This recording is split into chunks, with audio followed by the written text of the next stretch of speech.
തമ്മിൽ ബന്ധിക്കുന്ന റെയിൽ പദ്ധതിയുടെ ഒരുക്കങ്ങൾ ആരംഭിച്ചു. കോളേജ് യൂണിവേഴ്സിറ്റി വിദ്യാർത്ഥികൾക്ക് മുവസലാത്ത് സൗജന്യ യാത്രാ ആനുകൂല്യം നൽകും. വിസ്മയമായി സുഹാറിൽ മെഗാ തിരുവാതിര അരങ്ങേറി. നമസ്കാരം, പ്രധാന വാർത്തകളുമായി ഗൾഫ് അപ്ഡേറ്റ്സിലേക്ക് സ്വാഗതം. Gulf updates Oman brought to you by Shahi Foods and Spices, powered by Purushottam Kanji Exchange. ഒമാനും യുഎഇയും തമ്മിൽ ബന്ധിപ്പിക്കുന്ന റെയിൽ പദ്ധതിയുടെ ഒരുക്കങ്ങൾ ആരംഭിച്ചതായി Asyad group CEO engineer Abdul Rahman bin Salem Al Hatmi അറിയിച്ചു. അത്യാധുനിക സാങ്കേതിക വിദ്യകളുടെ സഹായത്തോടെ ഒരുങ്ങുന്ന പദ്ധതി പ്രദേശത്തിന്റെ ഗതാഗത ലോജിസ്റ്റിക് മേഖലയിൽ വിപ്ലവകരമായ മാറ്റങ്ങൾ ഉണ്ടാക്കും. പാതയിൽ 2.5 കിലോമീറ്റർ വീതമുള്ള 2 തുരങ്കങ്ങളും 36 പാലങ്ങളും ഉണ്ടാകുമെന്നും അൽ ഹാത്മി പറഞ്ഞു. ചില പാലങ്ങൾക്ക് 34 മീറ്റർ വരെ ഉയരവും ഉണ്ടാകും. വൈവിധ്യമാർന്ന ഭൂപ്രദേശങ്ങളും കാലാവസ്ഥാ സാഹചര്യങ്ങളും പരിഗണിച്ച് വളരെ തന്ത്രപരമായി തയ്യാറാക്കിയതാണ് റെയിൽവേ ശൃംഖലയെന്നും അദ്ദേഹം പറഞ്ഞു. ഇരു രാജ്യങ്ങൾക്കുമിടയിൽ ചരക്കുകളുടെയും യാത്രക്കാരുടെയും സുഗമമായ ഒഴുക്കിന് വഴി തുറക്കുന്ന പാത ഇനി ഹഫീദ് റെയിൽ എന്നാണ് അറിയപ്പെടുക. ഒമാൻ സുൽത്താൻ ഹൈത്തം ബിൻ താരിഖിന്റെ യുഎഇ സന്ദർശനത്തോടനുബന്ധിച്ചാണ് ഇക്കാര്യം വെളിപ്പെടുത്തിയത്. മഴ മാറി മാനം തെളിഞ്ഞ അന്തരീക്ഷത്തിൽ സുഹാറിൽ മെഗാ തിരുവാതിര അരങ്ങേറി. സുഹാർ മലയാളി സംഘം ഇന്ത്യൻ സോഷ്യൽ ക്ലബ് സുഹാറുമായി സഹകരിച്ചു നടത്തിയ മെഗാ തിരുവാതിരയിൽ 300ഓളം നർത്തകിമാരാണ് ചുവടുവെച്ചത്. സലാനിലെ അൽത്തരി ഫുട്ബോൾ ഗ്രൗണ്ടിൽ നടന്ന പരിപാടി ഒമാനിലെ കലാരംഗത്ത് പുത്തൻ ചരിത്രം എഴുതി ചേർത്താണ് തിരശ്ശീല വീണത്. കേരളത്തിന് പുറത്തെ കേരളം എത്ര സജീവമാണെന്നുള്ള തെളിവ് കൂടിയായിരുന്നു ഈ പരിപാടിയെന്ന് സംഘാടകർ പറഞ്ഞു.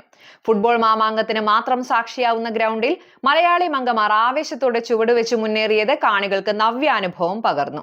നിലവിളക്കിന് ചുറ്റിലും പാട്ടിന്റെ താളത്തിനൊത്ത് പരസ്പരം കൈകൊട്ടിക്കൊണ്ടുള്ള മെഗാ ചുവടുവെപ്പ് ആസ്വദിക്കുവാൻ ആയിരക്കണക്കിന് കാണികൾ എത്തിയിരുന്നു. ഇതിനു പുറമെ നിരവധി ഡാൻസ് ട്രൂപ്പുകൾ, സ്വകാര്യ സ്ഥാപന ജീവനക്കാർ എന്നിവർ അവതരിപ്പിച്ച നൃത്ത പരിപാടികളും അരങ്ങേറി. മസ്കത്തടക്കം ഒമാന്റെ വിവിധ ഭാഗങ്ങളിൽ നിന്നും തിരുവാതിര വീക്ഷിക്കുവാനായി ആളുകൾ എത്തിയിരുന്നു. മസ്കത്ത് പഞ്ചവാദ്യ സംഘത്തിലെ മനോഹരനും ടീമും അവതരിപ്പിച്ച പഞ്ചവാദ്യത്തോടെ ആരംഭിച്ച പരിപാടിക്ക് ശേഷമായിരുന്നു ഉദ്ഘാടന ചടങ്ങ് നടന്നത്. Indian Social Club Sohar president Rajesh Kondala, Sohar Malayali സംഘം president Manoj Kumar, general secretary Vasudevan Pittan തുടങ്ങിയവർ പങ്കെടുത്തു.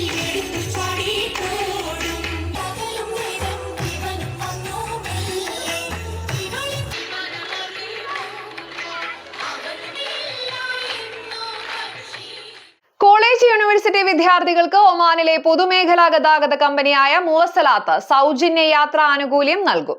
യുവാക്കളെ പൊതുഗതാഗത സമ്പ്രദായത്തിലേക്ക് ആകർഷിക്കുകയാണ് ഇതുകൊണ്ട് ലക്ഷ്യമാക്കുന്നതെന്ന് മുവസലാത്ത് അധികൃതർ വ്യക്തമാക്കി. പൊതുഗതാഗത സംവിധാനം ശക്തിപ്പെടുന്നതോടെ മസ്കത്ത് മേഖലയിലെ ഗതാഗത കുരുക്ക് കുറയ്ക്കുവാൻ കഴിയുമെന്നും കാർബൺ ബഹിർഗമനം മൂലമുള്ള അന്തരീക്ഷ മലിനീകരണം നിയന്ത്രിക്കുവാനും റോഡ് അപകടങ്ങൾ കുറയ്ക്കുവാനും പൊതുഗതാഗത സംവിധാനം സഹായിക്കുമെന്നും അധികൃതർ വ്യക്തമാക്കി. 2 വർഷത്തേക്കാണ് വിദ്യാർത്ഥികൾക്ക് യാത്രാ ആനുകൂല്യം ലഭ്യമാവുക. മസ്കത്തിലെയും സലാലയിലെയും കോളേജുകളിലും യൂണിവേഴ്സിറ്റികളിലും പഠിക്കുന്ന വിദ്യാർത്ഥികൾ ഓരോ 6 മാസത്തിലും സൗജന്യ യാത്രാ പാസുകൾ മുവസലാത്ത് ആപ്പ് വഴി പുതുക്കിയിരിക്കണം. വിദ്യാർത്ഥികൾക്ക് താമസയിടങ്ങളിൽ നിന്നും വിദ്യാഭ്യാസ സ്ഥാപനങ്ങളിലേക്കും തിരിച്ചും മാത്രമായിരിക്കും സൗജന്യ യാത്രാ ആനുകൂല്യം ലഭിക്കുക.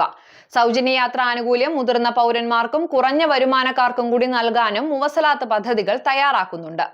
രാജ്യത്ത് പൊതുഗതാഗത സംവിധാനം എല്ലാ ഗവർണറേറ്റുകളിലും നടപ്പാക്കണമെന്ന രാജകീയ ഉത്തരവ് പ്രകാരമാണ് കമ്പനി രൂപവൽക്കരിക്കുന്നതെന്ന് മുവസലാത്ത് സിഇഒ ബദറൽ നദാവി പറഞ്ഞു.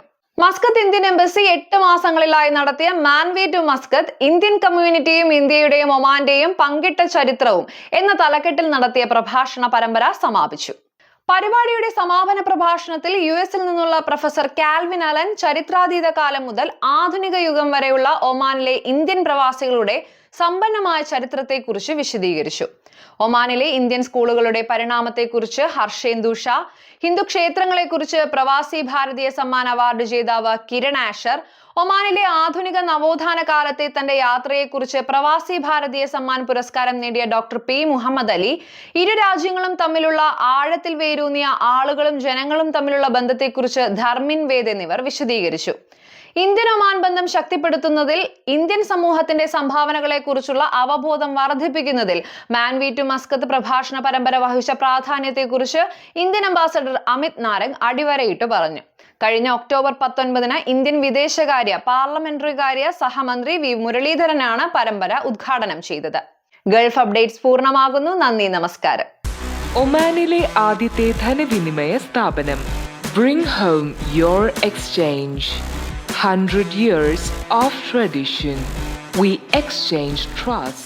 ഗൾഫ് അപ്ഡേറ്റ്സ് നിങ്ങളുടെ വാട്സാപ്പിൽ ലഭിക്കുന്നതിന് നിങ്ങളുടെ പേരും സ്ഥലവും 96201150 എന്ന നമ്പറിലേക്ക് വാട്സാപ്പ് മെസ്സേജ് അയക്കൂ. Gulf updates Oman brought to you by Shahi foods and spices, powered by Purushottam Kanji exchange.